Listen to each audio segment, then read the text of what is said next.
Friends, একটা নতুন video নিয়ে চলে এলাম। চিকেন ফ্রাইড রাইসের অর্ডার এসেছে একটা, তার জন্য রেডি করছি। অয়েল দিলাম, অয়েলটা গরম হোক। অয়েল দিলাম, তারপর এগ দিলাম। এগটা একটু ভালো করে ভেজে নিতে হবে। চিকেন ফ্রাইড রাইস, এগটাকে ভালো করে ভেজে নিলাম। তারপরে চিকেন দিলাম, দেখে নাও। চিকেন দিচ্ছি।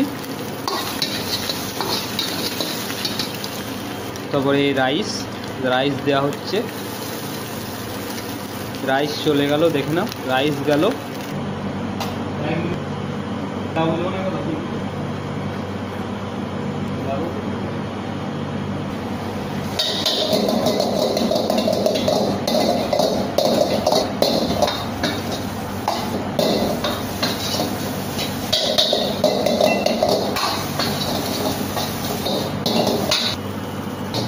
নিলাম, বন্ধ করো।